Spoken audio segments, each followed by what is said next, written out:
فلا يتكلم أحد بموت رسول الله إلا ضربته. جئتك أؤمن بالله وبرسوله وبما شئت به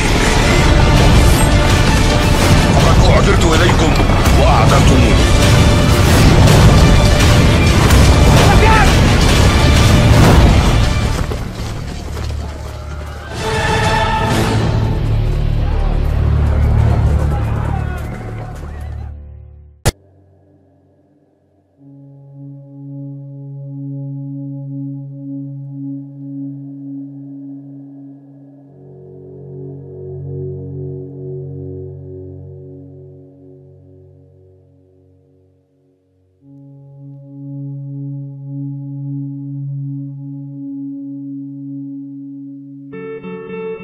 Dalam beberapa riwayat Islam disebutkan bahwa menjelang akhir zaman akan muncul seorang tokoh besar yang disebut Dajjal. Kehadirannya akan menjadi fitnah terbesar bagi umat manusia. Dalam kisah-kisah tersebut juga diceritakan bahwa Dajjal tidak akan berjalan sendirian, melainkan akan diikuti oleh sekelompok besar pengikut yang setia kepadanya. Salah satu kelompok yang paling sering disebut adalah 70.000 orang Yahudi yang berasal dari Isfahan, sebuah kota besar di Persia atau wilayah Iran pada masa lalu. Riwayat-riwayat ini menggambarkan mereka dengan cukup jelas, sehingga umat Islam sejak dahulu berusaha memahami tanda-tanda yang mungkin berkaitan dengan mereka. Dijelaskan bahwa kelompok besar Yahudi dari Isfahan itu akan menjadi pasukan terdepan yang mendampingi Dajjal dalam menyebarkan fitnah dan menyesatkan manusia. Jumlah mereka disebutkan dengan tegas, yaitu 70.000 orang yang menandakan sebuah barisan besar dan terorganisasi. Mereka tidak digambarkan sebagai kelompok yang tercerai-berai, melainkan sebagai satu barisan yang penuh loyalitas terhadap Dajjal. Gambaran ini menekankan bahwa mereka adalah simbol kekuatan dunia yang tersusun rapi dan siap menantang siapapun yang menolak ajaran dan propaganda sang penyesat besar. Dalam riwayat disebutkan bahwa mereka mengenakan pakaian kebesaran tertentu. Sebagian ulama menjelaskan bahwa mereka akan memakai jubah atau kain khas yang menutupi tubuh, yang pada zamannya menjadi tanda identitas sosial dan keagamaan. Dari sinilah umat Islam menafsirkan bahwa ciri mereka bukan sekadar pada jumlah atau asal tempat, melainkan juga pada gaya berpakaian dan simbol yang mereka bawa. Dengan kata lain, pengikut Dajjal dari kalangan Yahudi Isfahan digambarkan memiliki keseragaman penampilan yang membuat mereka mudah dikenali sebagai pasukan khusus yang berbeda dari masyarakat biasa. Selain itu, penggambaran mereka sebagai pengikut setia Dajjal memperlihatkan bahwa hati dan keyakinan mereka telah berpaling dari kebenaran. Mereka akan menganggap Dajjal sebagai pemimpin besar yang layak diikuti, padahal sesungguhnya ia adalah makhluk yang membawa kebinasaan. Kesetiaan itu menunjukkan bahwa mereka memiliki tujuan yang sama, yakni menyebarkan kerusakan di muka bumi dan memerangi siapa saja yang berpegang pada ajaran para nabi. Dengan demikian, ciri khas mereka tidak hanya terlihat dari penampilan lahiriah, tetapi juga dari sikap batin dan keyakinan yang menyimpang. Riwayat mengenai 70.000 Yahudi Isfahan yang menjadi pengikut Dajjal juga sering dimaknai sebagai peringatan agar umat Islam senantiasa waspada. Kehadiran mereka menunjukkan bahwa fitnah Dajjal akan mendapat dukungan besar dari kelompok manusia yang memiliki kekuatan, ilmu, dan peradaban. Isfahan sendiri pada masa lalu dikenal sebagai pusat peradaban yang maju, sehingga gambaran ini semakin menegaskan bahwa pasukan Dajjal tidak terdiri dari orang-orang lemah, melainkan dari kelompok yang memiliki kekuatan strategis. Dengan demikian, ciri-ciri mereka dapat dirangkum dalam beberapa gambaran utama. Jumlah mereka sangat besar, yaitu 70.000 orang. Asal mereka jelas disebutkan dari Isfahan. Mereka memiliki keseragaman pakaian dan tanda identitas khas. Mereka dikenal karena kesetiaan penuh kepada Dajjal serta mereka menjadi simbol kekuatan yang menantang umat beriman. Semua ini menggambarkan bahwa fitnah akhir zaman bukanlah sesuatu yang ringan, melainkan sebuah ujian besar yang membutuhkan keteguhan iman untuk menghadapinya. Sebagai pesan moral, riwayat tentang 70.000 Yahudi Isfahan yang menjadi pengikut Dajjal mengingatkan setiap orang beriman agar tidak terpesona oleh jumlah besar, kekuatan, maupun penampilan lahiriah. Kemenangan sejati tidak ditentukan oleh banyaknya pasukan atau megahnya peradaban, melainkan oleh keteguhan hati dalam berpegang pada kebenaran yang diturunkan oleh Allah melalui para nabi dan rasul. Riwayat tentang 70.000 orang Yahudi Isfahan yang menjadi pengikut Dajjal bukan hanya sekadar kisah masa depan yang misterius, melainkan sebuah simbol besar tentang bagaimana fitnah akhir zaman akan memperoleh dukungan yang luas. Banyak ulama menjelaskan bahwa penyebutan Isfahan tidak bisa dipisahkan dari posisi kota tersebut dalam sejarah. Isfahan dikenal sebagai salah satu pusat kota besar di Persia yang maju dalam ilmu pengetahuan, seni, budaya, dan perdagangan. Kota ini dihuni oleh beragam bangsa dan agama, termasuk komunitas Yahudi yang cukup besar dan berpengaruh. Oleh sebab itu, penyebutan Yahudi Isfahan dalam hadis memperlihatkan adanya ikatan kuat antara fitnah Dajjal dan kelompok manusia yang memiliki pengaruh sosial serta intelektual yang tinggi. Ciri mereka yang paling mencolok adalah jumlahnya yang besar, yaitu 70.000 orang. Angka ini bukanlah angka kecil, melainkan menunjukkan sebuah barisan pasukan yang rapi dan terorganisasi sebanding dengan kekuatan militer pada masanya.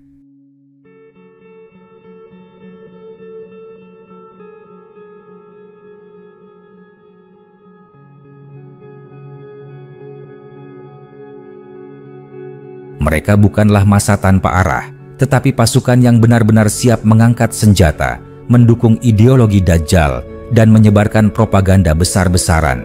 Dengan kata lain, jumlah itu menjadi tanda betapa besar dukungan yang akan dimiliki Dajjal ketika ia muncul ke permukaan.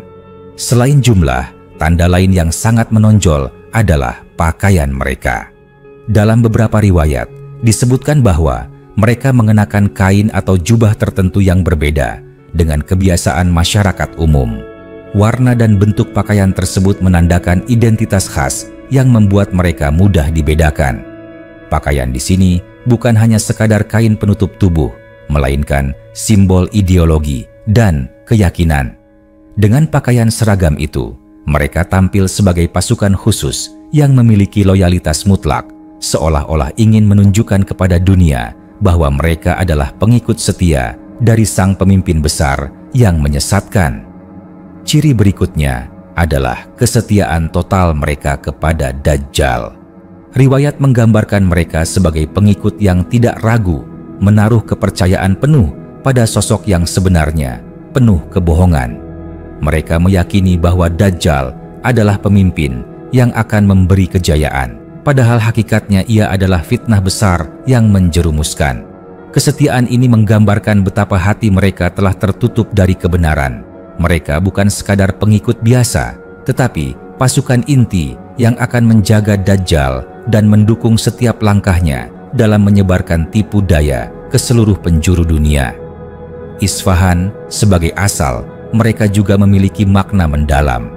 Dalam sejarah, Isfahan dikenal sebagai pusat peradaban yang maju, tempat lahirnya banyak ilmu dan karya besar. Namun, dalam riwayat ini, kota itu disebutkan sebagai sumber pengikut setia Dajjal, seolah-olah memperingatkan bahwa kemajuan peradaban tanpa iman dapat berubah menjadi kekuatan yang mendukung kesesatan. Dengan kata lain, seberapapun majunya sebuah kota atau bangsa, jika tidak diiringi dengan iman yang benar, maka kemajuan itu bisa diperalat oleh kekuatan yang menentang Allah.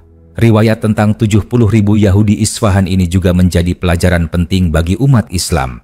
Gambaran tersebut memperingatkan bahwa jumlah besar, kekuatan terorganisasi, pakaian seragam, dan kesetiaan pada pemimpin yang salah, semuanya dapat menjadi alat yang membawa kebinasaan.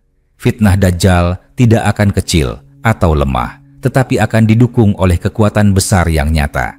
Maka, umat Islam dituntut untuk memperkuat iman, menambah pengetahuan agama, dan senantiasa berpegang pada Al-Quran serta Sunnah agar tidak terperdaya oleh tipu daya akhir zaman. Dengan demikian, ciri-ciri 70.000 Yahudi Isfahan yang menjadi pengikut Dajjal tidak hanya memberi gambaran tentang masa depan, tetapi juga memberi cermin bagi setiap orang beriman. Mereka digambarkan sebagai kelompok besar yang kuat, berpakaian khas, beriman pada pemimpin palsu, dan berakar dari kota besar yang maju. Semua itu menjadi tanda bahwa fitnah akhir zaman akan melibatkan kekuatan besar yang menguji keteguhan iman umat manusia. Dalam pandangan para ulama, penyebutan angka 70.000 dalam riwayat tentang pengikut Yahudi Isfahan sering dipahami dalam dua cara. Pertama, sebagian ulama berpendapat bahwa angka itu adalah angka sebenarnya, yaitu sebuah jumlah yang nyata dan konkret. 70.000 orang bukanlah simbol, melainkan sebuah pasukan besar yang benar-benar akan hadir sebagai pengawal dan pendukung Dajjal. Jumlah ini menegaskan betapa luasnya pengaruh Dajjal hingga mampu menarik pengikut yang begitu banyak dari satu komunitas tertentu. Kedua, ada pula ulama yang menafsirkan bahwa angka tersebut bisa dipahami sebagai simbol dari jumlah yang sangat besar. Dalam bahasa Arab klasik, angka-angka tertentu sering digunakan untuk melambangkan kuantitas yang luar biasa banyak. Maka, 70.000 bisa dimaknai sebagai tanda bahwa pengikut Dajjal dari Isfahan akan berjumlah besar, terorganisasi, dan menguasai kekuatan yang menakutkan, walaupun jumlah persisnya mungkin berbeda. Dua pemahaman ini tidak saling bertentangan, melainkan sama-sama menegaskan bahwa kekuatan pengikut Dajjal akan benar-benar nyata dan besar. Adapun penyebutan Isfahan secara khusus juga menjadi pembahasan para ulama tafsir. Kota Isfahan dikenal sejak lama sebagai pusat peradaban Persia. Pada masa awal Islam, wilayah Persia memiliki komunitas Yahudi yang cukup besar dan mapan. Mereka hidup di tengah kota-kota penting, salah satunya Isfahan. Dengan demikian, penyebutan Isfahan dalam riwayat menunjukkan bahwa pengikut Dajjal tidak akan muncul dari daerah terpencil atau terbelakang, tetapi justru dari pusat peradaban yang maju. Hal ini mengandung pesan bahwa fitnah terbesar seringkali lahir dari tempat yang memiliki kekuatan budaya, ekonomi, dan ilmu pengetahuan yang besar, tetapi kehilangan arah iman. Lebih jauh lagi, penyebutan Yahudi Isfahan juga memperlihatkan kesinambungan antara sejarah lama dan fitnah akhir zaman.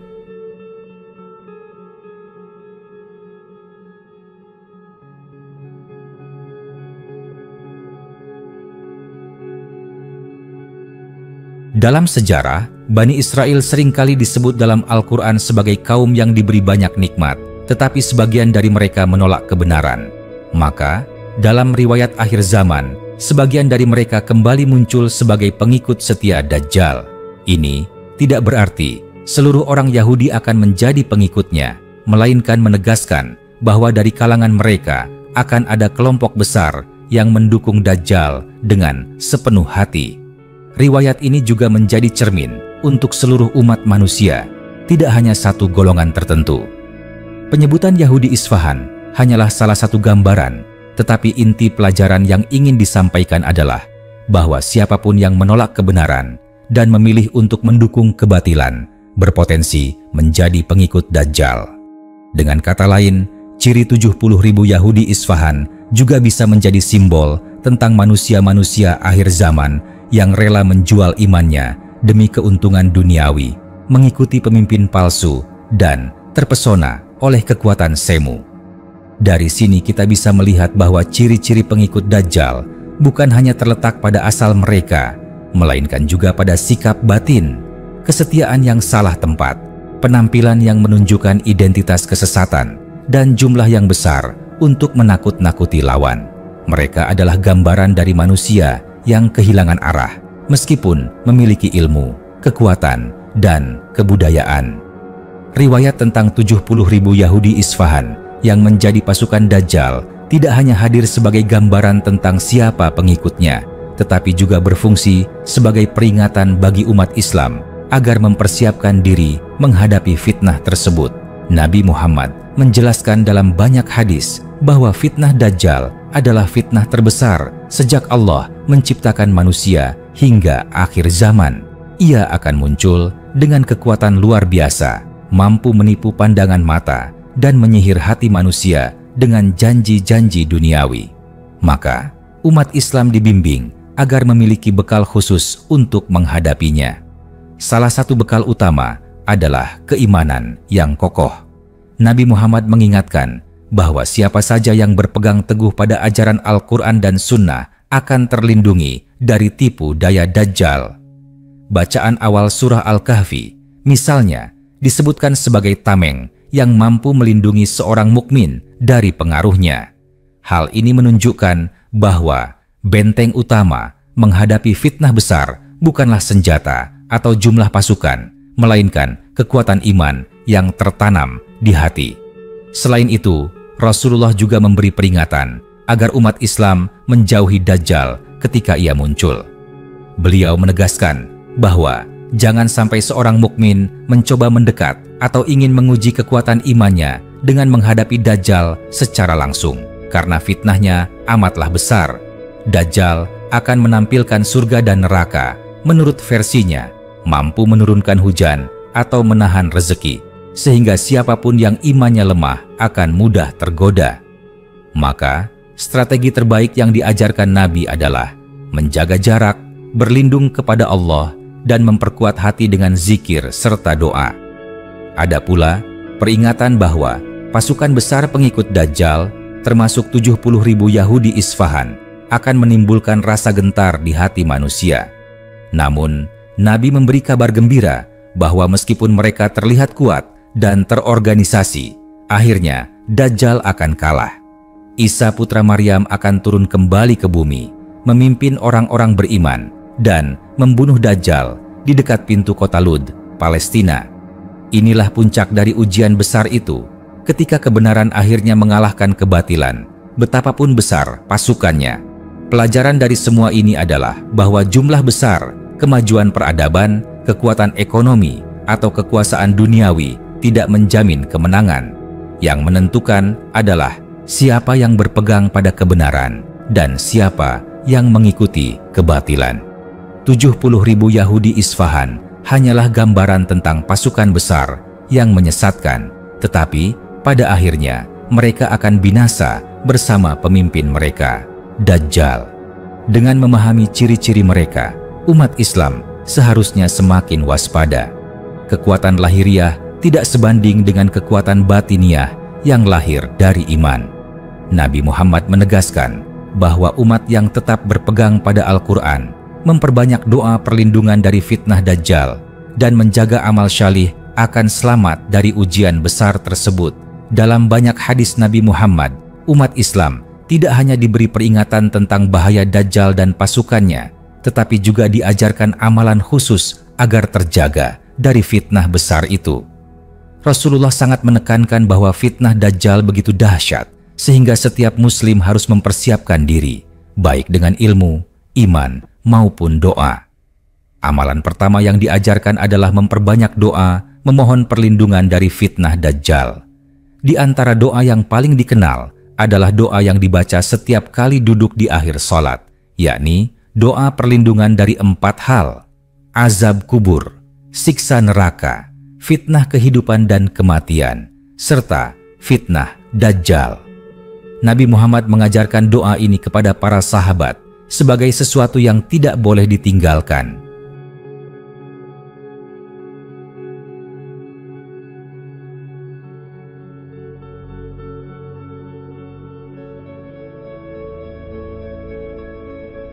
Dengan doa ini, seorang muslim menegaskan bahwa ia hanya berharap perlindungan Allah dari fitnah yang tidak mampu ditolak dengan kekuatan manusia semata. Amalan kedua adalah memperbanyak membaca ayat-ayat Al-Quran, khususnya surah Al-Kahfi.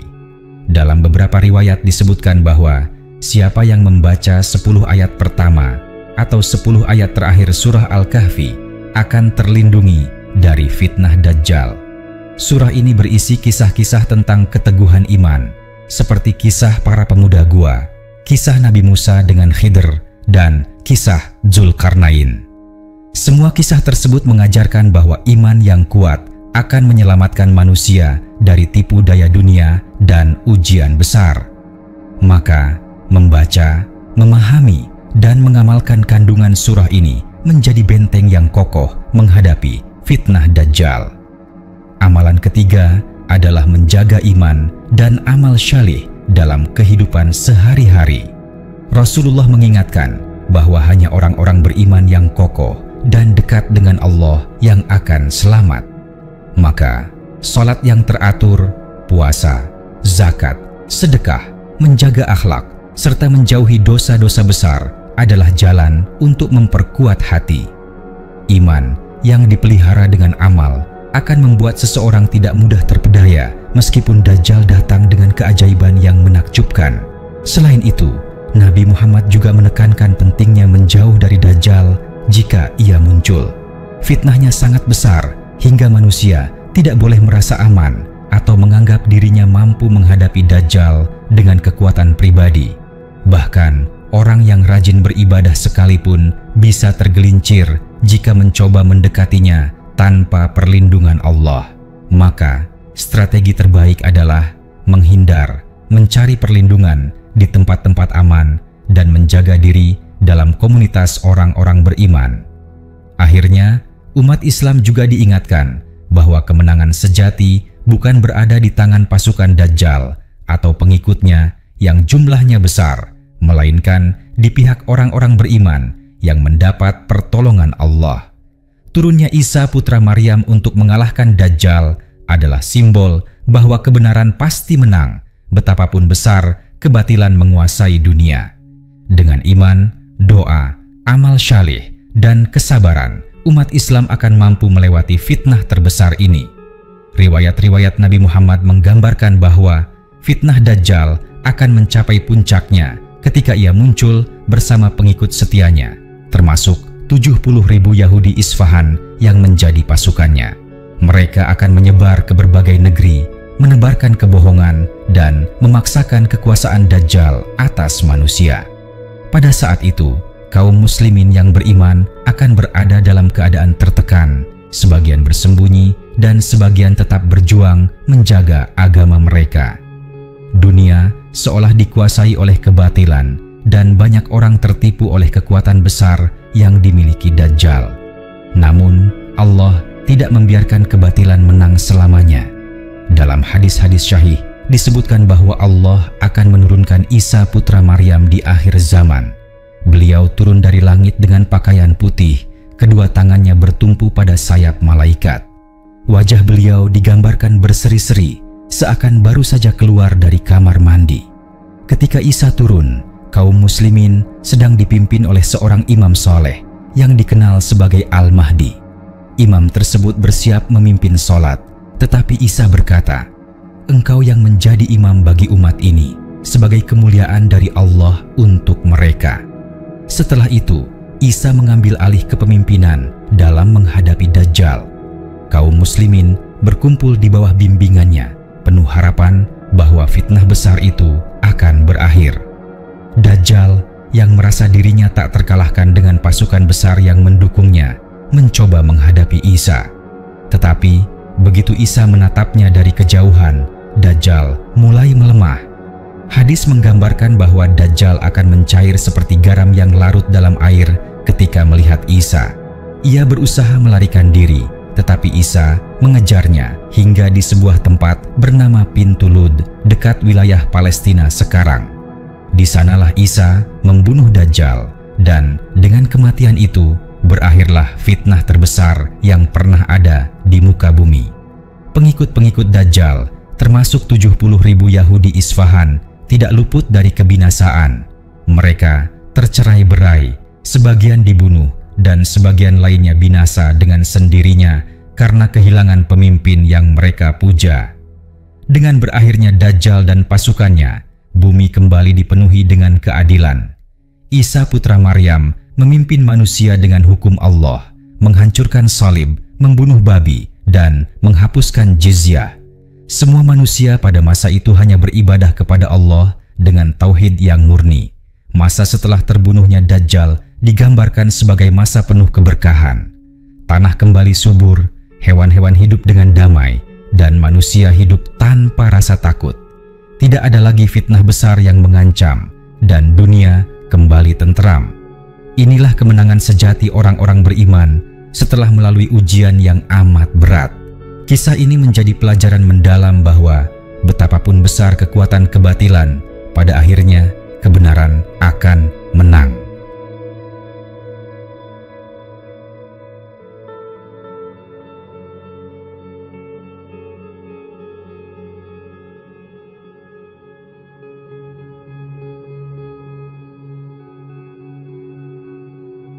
Jumlah besar pengikut Dajjal, kekuasaan, dan keajaiban yang ditunjukkannya hanyalah sementara. Pada akhirnya, mereka binasa, dan yang tersisa hanyalah orang-orang beriman yang bersabar dan teguh di jalan Allah. Setelah Dajjal terbunuh di pintu Lud oleh Isa putra Maryam, dunia memasuki babak baru yang sangat berbeda dengan masa sebelumnya. Fitnah yang sebelumnya begitu menyesakan akhirnya sirna, dan bumi kembali ditata dengan keadilan.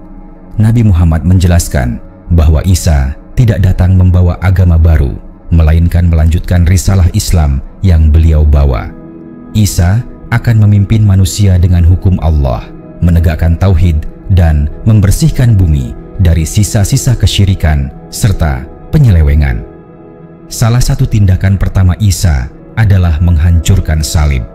Hal ini menjadi simbol bahwa keyakinan yang menyimpang tentang ketuhanan Isa diluruskan.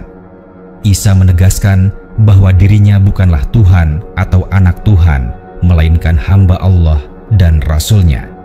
Dengan hancurnya salib, seluruh manusia tahu bahwa Isa datang bukan untuk membenarkan kepercayaan lama, melainkan untuk menegakkan tauhid murni. Beliau juga membunuh babi sebagai tanda penghapusan syariat yang telah diubah oleh sebagian umat sebelumnya. Selain itu, Isa menghapuskan jizyah karena pada masa itu semua manusia akan memeluk Islam, sehingga tidak ada lagi perbedaan antara umat beriman dan yang menolak. Setelah itu, kehidupan di bawah kepemimpinan Isa digambarkan sebagai masa yang penuh berkah. Bumi mengeluarkan hasilnya dengan melimpah. Pohon-pohon berbuah lebat, tanah menumbuhkan hasil panen berlipat ganda, dan hewan-hewan hidup dengan damai. Dikisahkan bahwa seekor singa bisa berjalan berdampingan dengan kambing tanpa saling memangsa, dan anak-anak kecil bisa bermain dengan ular tanpa takut digigit. Gambaran ini menunjukkan bahwa suasana dunia akan penuh ketenangan tanpa permusuhan, peperangan, dan ketakutan. Manusia pada masa itu akan merasakan keberlimpahan yang luar biasa. Harta melimpah hingga tidak ada lagi yang mau menerima sedekah. Keamanan begitu terjaga sehingga tidak ada lagi rasa takut kehilangan atau terancam. Bahkan, kebencian dan permusuhan yang sebelumnya melekat di hati manusia akan dihapuskan oleh Allah. Tidak ada lagi peperangan antar bangsa karena seluruh manusia tunduk kepada Allah dalam satu agama yang benar. Nabi Muhammad juga menjelaskan bahwa Isa akan menetap di bumi selama beberapa waktu setelah mengalahkan Dajjal. Dalam sebagian riwayat disebutkan selama 40 tahun. Pada masa itu, umat manusia benar-benar merasakan bagaimana kehidupan yang dipimpin oleh seorang Nabi Allah. Isa akan menikah, memiliki keturunan, dan akhirnya wafat. Beliau akan dimakamkan di Madinah, berdampingan dengan makam Rasulullah Muhammad. Masa ini adalah penutup bagi fitnah besar yang telah berlangsung. Dari munculnya Dajjal, kekacauan pasukannya, hingga datangnya Isa sebagai penyelamat, semua menjadi rangkaian ujian besar yang membuktikan bahwa hanya dengan iman manusia bisa selamat. Setelah semua itu berlalu, bumi kembali damai dan umat manusia menikmati masa yang penuh keberkahan hingga datang tanda-tanda kiamat berikutnya. Setelah masa kepemimpinan Isa putra Maryam yang penuh kedamaian, datanglah tanda besar lain dari kiamat yang mengguncang dunia, yaitu keluarnya Ya'juj dan Ma'juj. Nabi Muhammad menceritakan bahwa setelah Dajjal dibinasakan, Allah akan mengizinkan dua kaum besar ini untuk keluar dari tempat terkurungnya. Mereka adalah bangsa yang sangat banyak jumlahnya, hidup liar, dan menyebarkan kerusakan di muka bumi. Isa dan kaum muslimin pada masa itu akan menghadapi ujian baru yang tidak kalah dahsyatnya. Ya'juj dan Ma'juj digambarkan sebagai pasukan manusia yang jumlahnya luar biasa banyak, sehingga setiap kelompok yang lewat akan meninggalkan jejak kehancuran di tempat-tempat yang mereka lewati. Mereka meminum sungai besar hingga airnya kering, menghancurkan tanaman, dan memakan segala sesuatu yang mereka temui. Tidak ada satupun kekuatan manusia yang mampu menghadapi mereka secara langsung. Karena itulah Isa dan kaum beriman diperintahkan oleh Allah untuk menyelamatkan diri dengan bersembunyi di gunung-gunung. Mereka berdoa dengan penuh harap karena hanya pertolongan Allah yang bisa menyelamatkan mereka. Doa itu dikabulkan, lalu Allah mengirimkan sejenis penyakit yang menimpa Ya'juj dan Ma'juj. Dalam riwayat disebutkan bahwa Allah mengirimkan semacam ulat atau cacing kecil yang masuk ke leher mereka, hingga akhirnya mereka mati bergelimpangan sekaligus. Tubuh mereka yang banyak memenuhi bumi, sampai-sampai bau busuknya menyebar ke seluruh negeri. Untuk membersihkan bumi, Allah mengutus burung-burung besar yang membawa mayat-mayat itu dan melemparkannya ke tempat yang jauh. Setelah itu, Allah menurunkan hujan deras yang membersihkan bumi dari kotoran dan sisa kehancuran.